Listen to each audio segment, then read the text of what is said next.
We will see today importance of agriculture. How is agriculture important? Instead, it is very important for us because food security of a nation depends on agriculture. What is food security? Guarantee of food for all people. So, the food security is one point which says agriculture is important. Second is many industries need raw material which comes from agriculture sector. For example, wheat, paddy, sugarcane, like these crops are the raw materials for industries. Third point is many millions of people find employment in agriculture. That means agriculture is the main source of livelihood of millions. Especially we see it gives employment to the women who are in a rural area. Nearly 70 percentage of working women are engaged in agriculture. So from all these points, we can say that agriculture is important. Next, in agriculture, we find two kinds of people. That is what you call agriculture laborers and cultivators. Cultivators are farmers who have their land and cultivate land belonging to the others. Those are called cultivators. Who are cultivators? Farmers who have their own land and take land of others for cultivation. Such people are called cultivators. Then who are agriculture laborers? Who are landless laborers and work in the lands of others for wages. They work for wages and stand. Such people are called agriculture laborers. So here we find two kind of people in what you call uh, agriculture and stand. So say as the population increased here, we see that the number of people in agriculture sector also increased. Understand? It means that as the population increased from independence to till today, we see the number of people working in agriculture sector also increased. Understand? That is, it was what to call 97 millions, 97 millions by 1951, that increased to 234 millions in 2001. Understand? So it means that the people working in agriculture sector increased and number of people working in rural area also increased. So agriculture is one sector giving employment for many millions of people in India. Understand? Especially we see that rural people are finding a great employment in agriculture. Understand?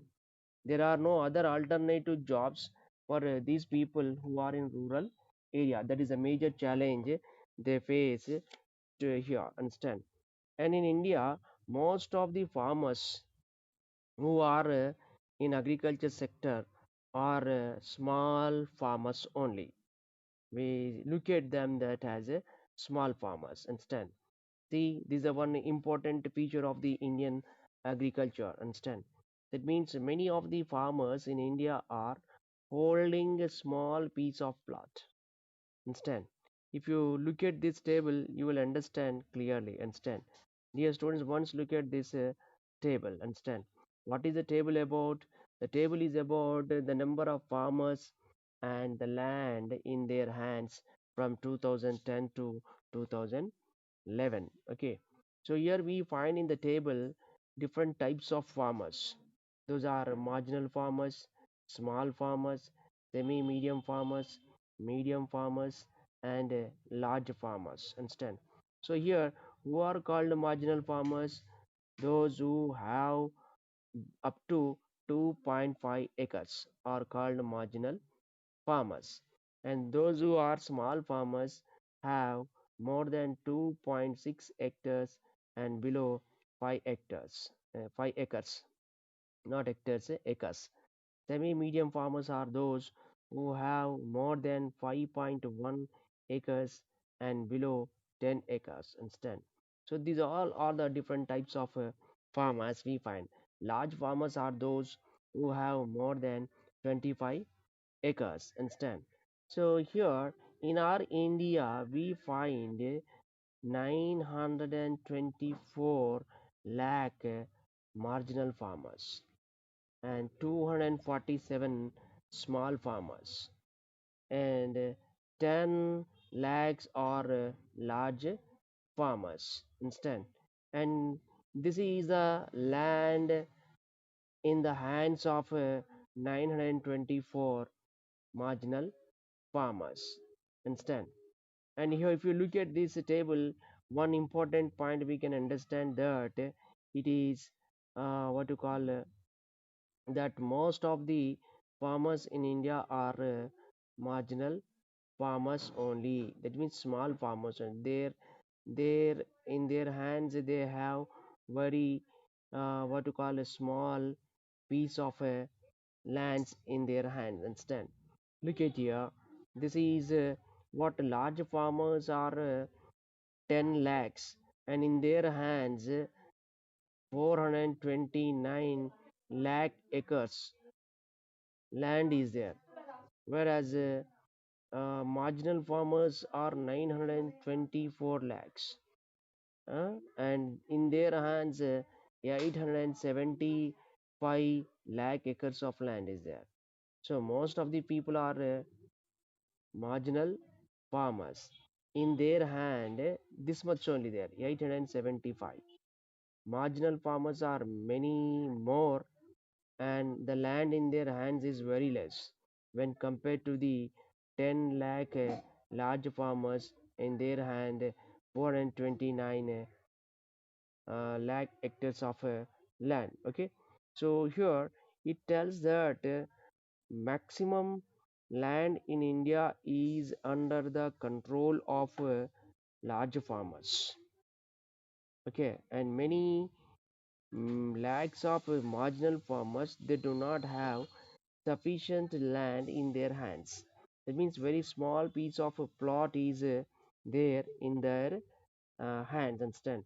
So this is one uh, unwanted thing in our India. Understand? We need to change that one. Okay, by redistributing the land to all. Understand? So land reforms are carried in India that we'll discuss later. Okay, and here agriculture production depends on many natural factors. Understand? It means the crops what we cultivate in agriculture depends on seasons and natural resources like soil, water, sunshine. These are very important. Temperature, rainfall also very important for agriculture production. When we want to cultivate a crop, we need to get the support from the soil. Soil must be fertile one, and that soil should have moisture retaining capacity. And there is a need of sunshine for the what you call growing the crops. Understand? So temperature, rainfall, these are some other factors which upon which agriculture cultivation, agriculture production depends. Okay, some crops can be cultivated only in some specific seasons. Okay, without depending on regardless of the availability of water and other inputs. Instant. So we see that in different crops are grown in different seasons. Instead, in Kharif season, paddy is cultivated. Okay, in some other regions, though water is not available with the irrigation facilities, paddy is cultivated. There's another factor. Okay, but especially we see that many crops are grown depending on the seasons, right? For example, we get mangoes in a summer, right? Watermelon in summer.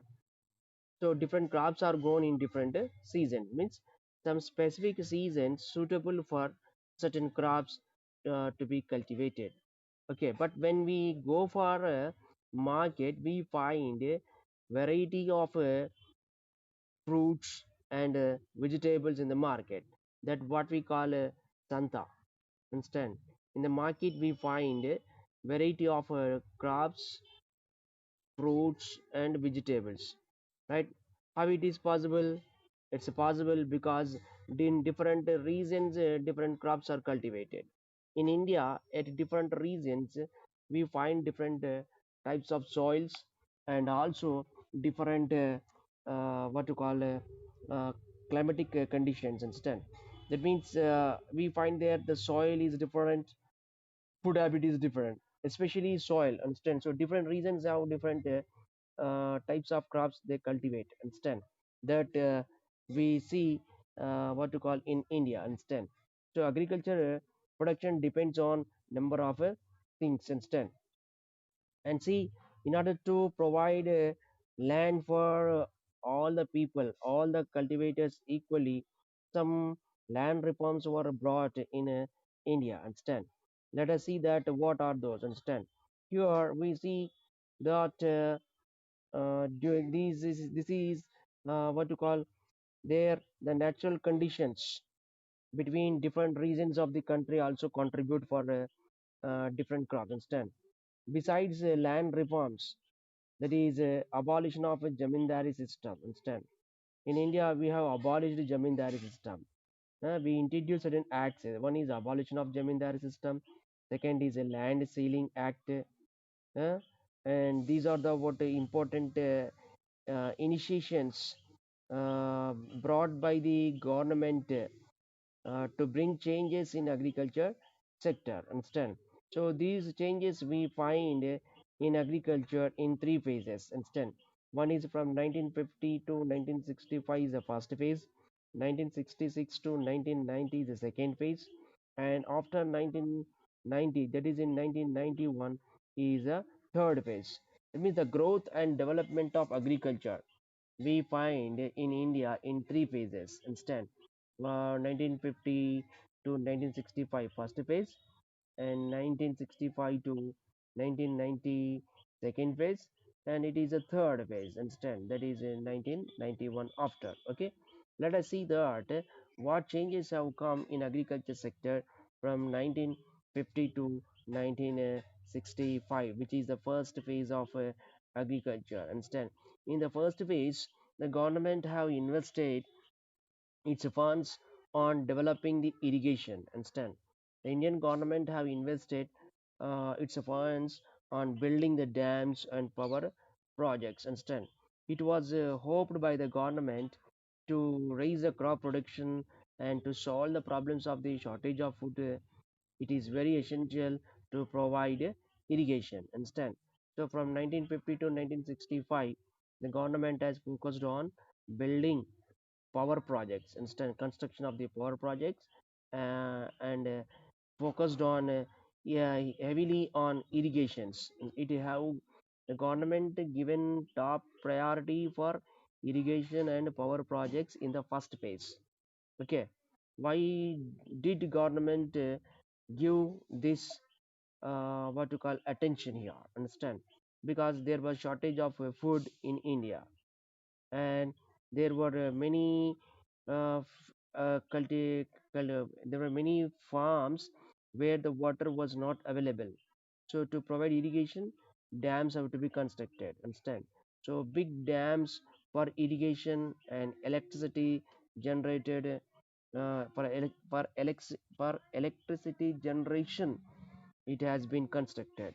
Those are Bakra Nangal Dam, which is constructed in Himachal Pradesh. Instead, then Damodar Valley project in West Bengal, okay, Hirakud project in Odisha, Nagarjuna Sagar project in Telangana and Andhra Pradesh, Gandhi Sagar in Madhya Pradesh. These are the dams constructed, that is power projects constructed in 1950 to 1965, okay. And here with these development of irrigation projects and power projects, area under cultivation and irrigated area also increased, right? The lands which were not getting water supply received water with the construction of the water dams instead. So we see that their area under cultivation, what is that? Area under cultivation, and the area which getting irrigation increased instead. So when area under cultivation and irrigation increase is provided for the agriculture fields, then that resulted in increasing the crop productivity instead. So crop productivity increased. Another important point here in this first phase, the government focused is promoting the formation of farmer cooperative societies. Farmer cooperative societies were established in the first phase instead. And here these farmers also given technical support by appointing agriculture extension officers. So agriculture extension officers were what to call appointed to support the farmers in the technical issues, and farmer cooperative societies also set up for building cooperation among the farmers instead. And variety of some initiatives taken especially for small farmers instead were taken that at a mandal level and block level by building community development programs instead in at a mandal level and village level, that is mandal is also called block. So mandal level, there the government built cooperation among the farmers to raise a community development programs instead. So during these first phase, the government attention, that means the government focused on irrigation development and power projects development, okay. Though many dams what to call projects were constructed, still there was a shortage of food that continued instead. So despite the developments which occurred in India, there the food shortage continued instead. In India, food shortage continued. So during 1960 to 1965, India faced two wars instead. That is with China instead, and what to call with Pakistan instead. So with during this time, war time, that is in 1962, 1965, India entered into the external wars, that is a war with other nations, especially China and Pakistan instead. So at this time, our government focused on spending lot of money on war instead. That means they focused on war to get success instead. And moreover, in the 1965 and 1966, there were no rains in India.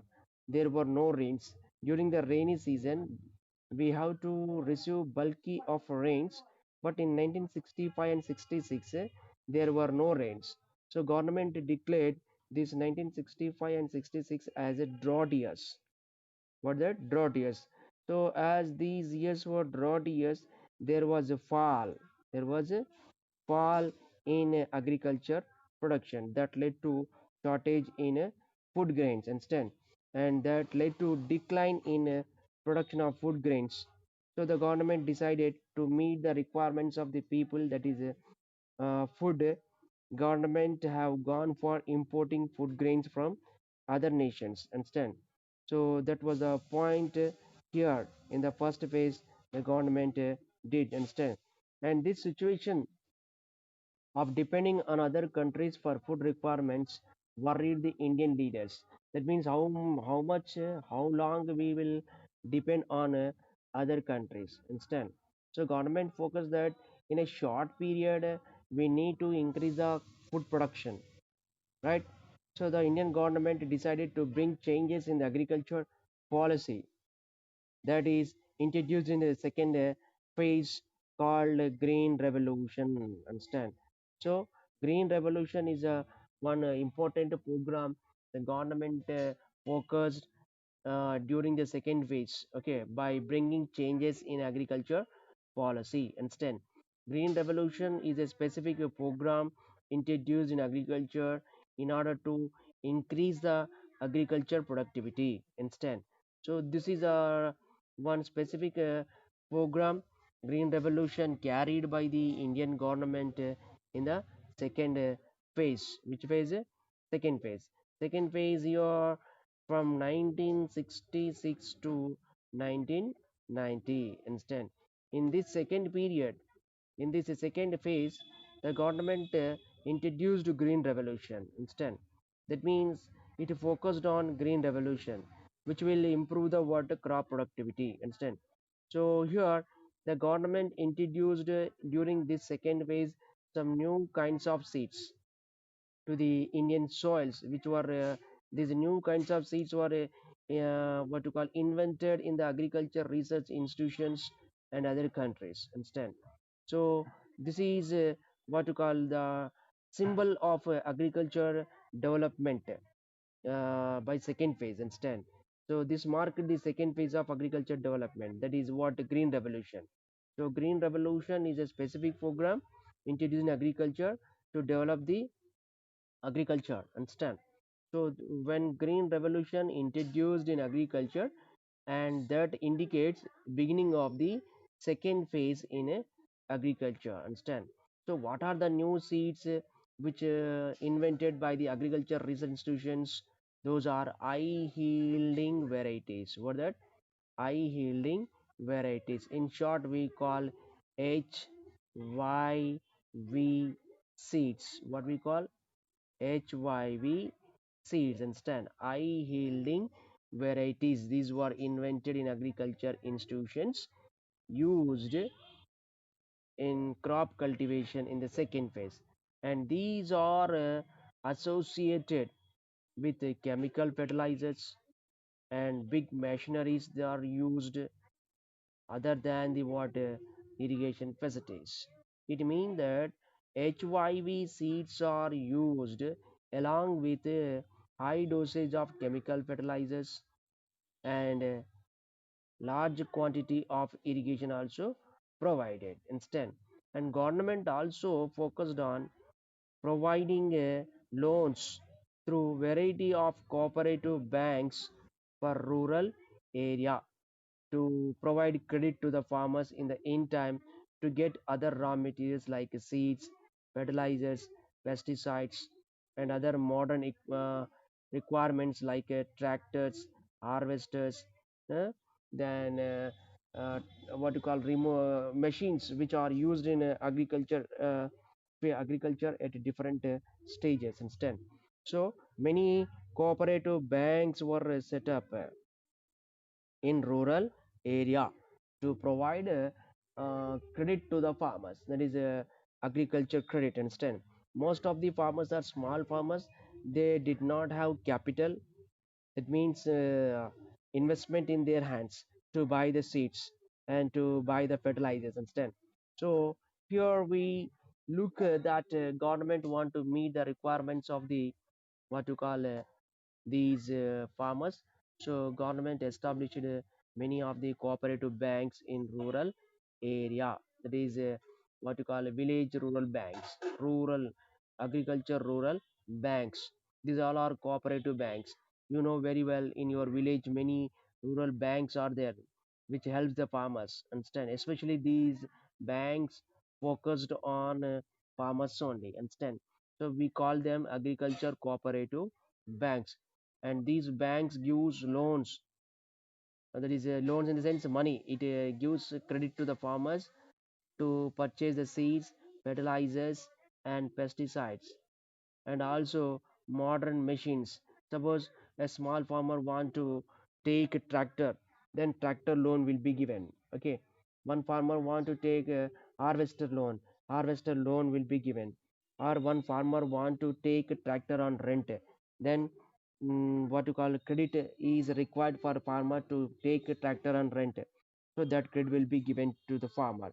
One farmer want to buy the pesticides, then pesticides loans will be given to the what to call farmers instead. In this way, we see that the second phase have shown some improvement in what to call agriculture instead, with the introduction of the green revolution. But there are some negative things also with the green revolution that we'll discuss what you call the next class instead. We'll come to know that what are the effects of the green revolution in the upcoming classes instead.